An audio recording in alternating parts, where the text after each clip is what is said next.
after you've created your drum beat and fill for your sections, this is where you can have a bit of fun, to be honest.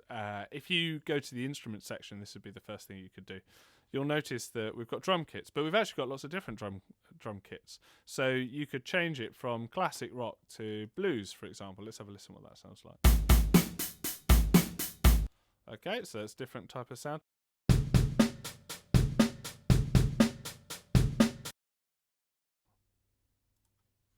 Okay, lots of people into lo-fi at the moment.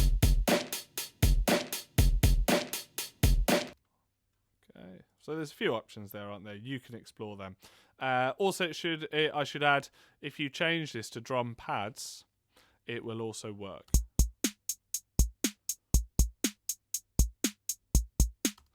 Okay, you remember me saying that if we use this way of programming them in, it will work both ways. And you can try out different drum beats, and then it just gives it a bit more character to what you want it to sound like.